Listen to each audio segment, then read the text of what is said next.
Welcome back, everyone, to theCUBE's live coverage of Fal.Con 2025 here at the MGM. I'm your host, Rebecca Knight, alongside my co-host and analyst, Dave Vellante. This is it. Good week. This has been a fabulous show. Really good. Really good conversations, and we have saved the best for last. The best one, I would like to welcome David Black. He is the CISO of SiteOne Landscape Supply from Atlanta, Georgia. Thank you so much for coming on. I appreciate it. Thanks for having me. So tell our viewers a little bit about SiteOne Landscape Supply. SiteOne Landscape Supply is one of the biggest companies you've probably never heard of. I know I had never heard of them when I got the call from a recruiter. We're in the green industry. We specialize in wholesale distribution to professional landscapers. So we have almost 700 locations in North America. And typically it is a professional landscaper coming in with a truck and a trailer and getting a lot of product as opposed to just going to a local store and getting a few bags or something. So we do about $4.5 billion worth of business in that space. And we're only in North America and Canada. Okay. So talk to me a little bit about what your security posture was like before Crowdstrike and now what it's like today and how you began working with Crowdstrike, let's say. Gotcha. So we actually, the company was started by John Deere. So it was John Deere Landscapes for a while.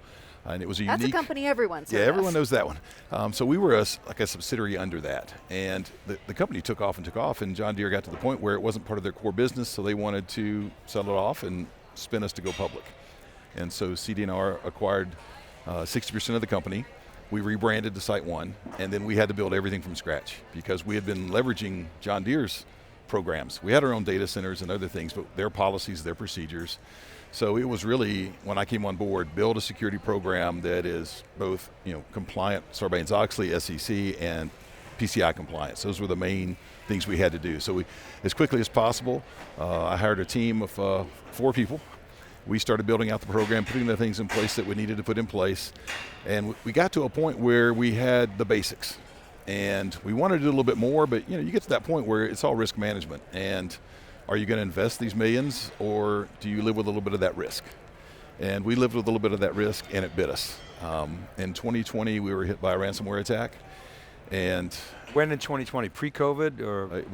It was July. Okay, so post lockdown.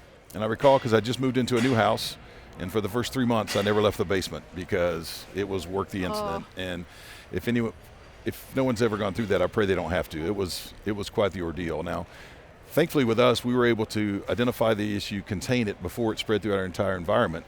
But our outside counsel recommended that we bring in CrowdStrike to help us ensure that they were out, that we've contained it, we've mitigated it, we understand how it happened. And as we restore things, we're not worried that suddenly they're going to get re-encrypted because we didn't get them all the way out. So we took their advice, we called CrowdStrike. Thankfully they were available, and they assigned some of the most amazing resources we've ever worked with to help us through this. Because, we were literally working 22 hours a day for 7 days a week for 2 weeks, and it was 20 hours a day for the next 2 weeks, and it was 18 hours a day, and it went on and on. This is during COVID, when it was, everybody was stressed out, working rough. Ridiculous hours. Yeah. So take us back to the moment that you found out that you had been attacked. Yeah. What was that like? It was 2:30 in the morning, and basically our monitoring had gone off, that some servers had gone offline that were tied to our point of sale system. And obviously that's critical for someone like us with almost 700 locations, so it was all hands on deck. And as we started looking at it, we realized this is not a normal outage, this is ransomware. And at the time you could see the files that they would leave behind as artifacts. We understood what that was. We were able to capture the signature, block it with our tools. Unfortunately, the tool we had at the time classified it as a low when the breach actually took place. So it was with 100,000 other lows, so we didn't really know it was something significant when it first started. But we were able to contain it at that point, stop the spreading, but the damage had already been done. So our branches were down for 1 day. They wrote paper tickets for our customers because they know our customers when they walk in the door. So once the systems were back up, they were able to start using them. So it really didn't have a financial impact on us. It just had the impact on the resources we fell over to our secondary data center and had everything up and running, but then it was rebuild the primary data center and then fell back to that. And then, one team's working on that while we're working on how did this happen and how do we make sure that they can't get back in. So lucky. So you had an operational impact, obviously, and it was a productivity killer. Yeah. But you had very minimal, yet you didn't have a direct financial impact other than that 1 day, right, of lost, transactions, and you would do it right in by hand. But you got all your data back? Yes. which is actually often victims of ransomware attack don't get their data back. We were lucky. We had a great support from our executive team and our board of directors for investing in the technologies around resiliency and recovery. When I started, we had tape backups. And we had one incident where we lost some data, and it took 4 days to recover the data from tape. It took us 15 minutes to recover from the ransomware incident where all the data was encrypted. So it's a night and day story when it comes to resilience and recoverability. Still use tape? No. We're No on a more? much better system now. No, but not even as a last resort. No, got rid okay. of all those. Tape's gone. Okay, so you didn't pay the ransom? No, thankfully. What was that like? Did they contact you and say, set up did they have their help desk contact you? And it was amazing to me, and I did not know at the time that there were organizations that worked with companies like Crowdstrike and outside counsel that negotiate. So they get an account from us, and they're the ones that talk directly with the ransomware folks to negotiate what the ransom's going to be. And if it may start at 20 million, they may talk them down to 10. Thankfully, in our case, we didn't have to pay the ransom.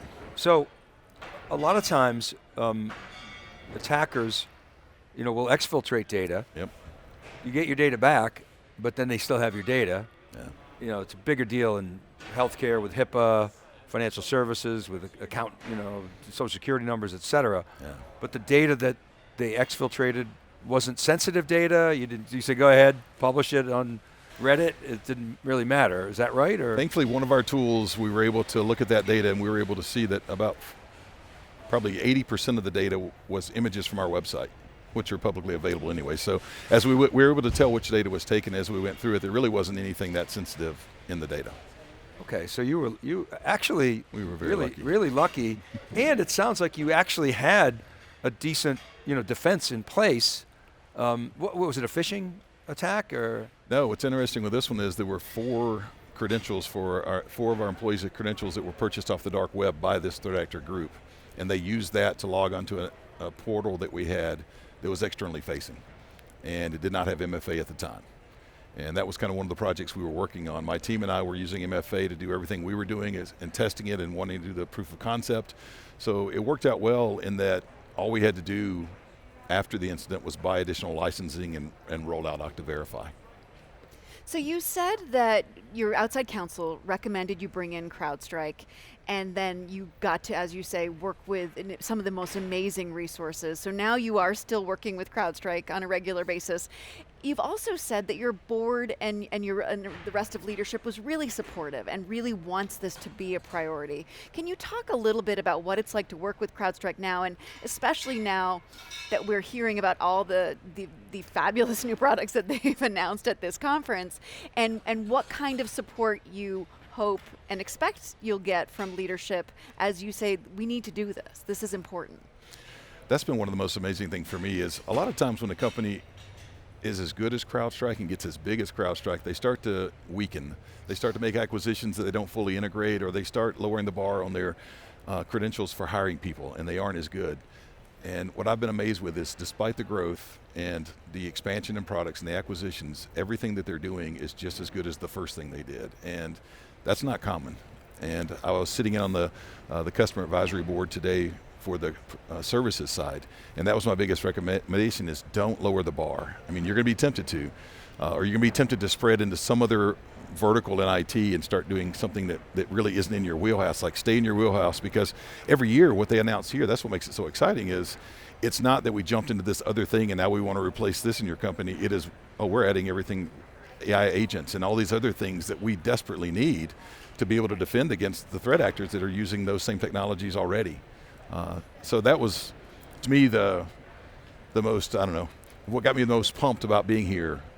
What's what they announced and how they're going to help us continue. And again, staying in their lane, doing amazing things with amazing people. So this, the agentic SOC resonated with you? How do you envision actually implementing that? Well, one of the things we had to rely on was Falcon's complete service. Right? So they're doing OverWatch and complete. So they're basically, we've in a sense outsourced our SOC to them. And so that's part of the excitement for me is understanding how these new tools will be used by their team that helps us, and then understanding where my team will kind of take the baton and go forward. So I'm excited because I want my guys to get to use this because they're all looking at it as the fun stuff. Like this is the stuff you want to do. You don't want to do the boring stuff. And that's what's exciting about some of the AI as well is you can have it take care of some of that boring stuff and let your people do the more exciting, fun things so that they enjoy their jobs more. How has the culture around security changed since 2020, since the incident? Are people, are employees, and not just your team of 4, but the employees at large at SiteOne thinking about security differently now?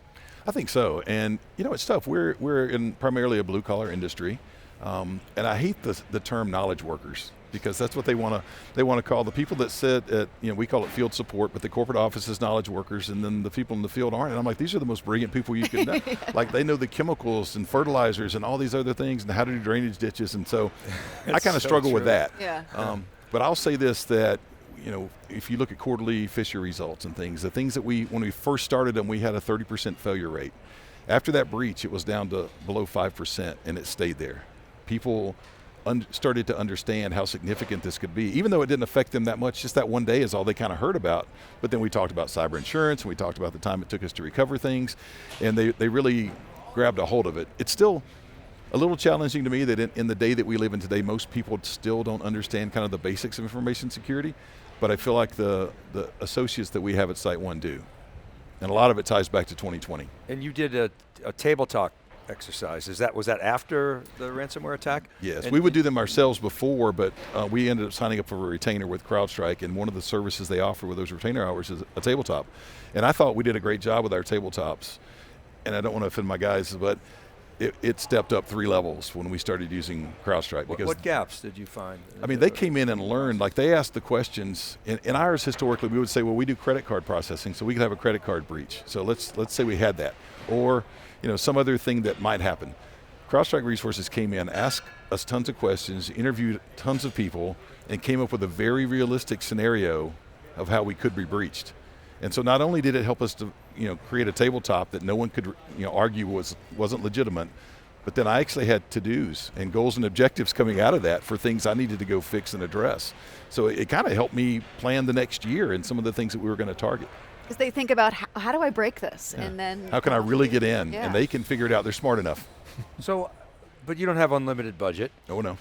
And so, what did that do for your plan? You had to reprioritize things, presumably, right? Yeah, it helped me make sure that what I was focusing on was the most important things, like the biggest risks that were out there. And I've done once a year. I've done the last 3 years with Crowdstrike, and every single time they've come up with a new way that is a legitimate way that they could get in. Whether it's social engineering through the help desk, which is a trend that the threat actors are using now, or a technical thing that they find. I've just been really impressed with the fact that early on with some of the ones we would create, the infrastructure guys might say, well, that would never happen because of this. For 3 years, they haven't been able to say that. So what is next for SiteOne's security program? Where are you, I mean, as Dave said, you had to reprioritize. Where are you focusing your efforts? And there's a big piece right now on famous Chaluma, which if you guys are familiar, are North Korean threat actors. We had a scenario similar to that a couple of years ago, but after investigating, we found out it wasn't tied to that. It was really just tied to someone that lived overseas that wanted a U.S. salary. But they were leveraging a laptop farm to do that. And so I was able to leverage the information that Crowdstrike provides in the threat reports, and I created training that we gave our HR team, the recruiting team, and the hiring managers on how to look for and spot. And I thought I did a good job just pulling stuff together myself. I shared it with Crowdstrike, and they're like, well, you forgot these 3 things. And they made it even better. So they've helped me with being more proactive, going to the business and doing the training that we need to do, but also just around AI in general. Like what we did when ChatGPT first broke out is we did the traditional information security thing. We blocked it all because we didn't know what else to do. We looked out, there was no training for information security around AI. So we did our own. We recorded it. We posted it, and we created a process where if you want to use AI, you can use it. You just have to go through the training, take a quiz, and your manager has to approve it. And they helped with all of that. They helped us, make sure that we were doing that well. They went through our documentation and other things to make sure that we were solid. So now we're able to let people do that and allow it and open it up more than we ever have been before, because there's obviously great value in AI. We're getting tremendous value, search engine optimization, data enrichment for our website. I mean, there's so much good. It's just sad that there's also so much bad. Indeed. Well, David, thank you so much for coming on theCUBE, a really illuminating conversation. Oh, it was my pleasure. I thank you for having me. You bet. I'm Rebecca Knight for Dave Vellante. That wraps up theCUBE's live coverage of Fal.Con 2025. We will see you next time on theCUBE. You've been watching theCUBE, the leader in enterprise tech news and analysis.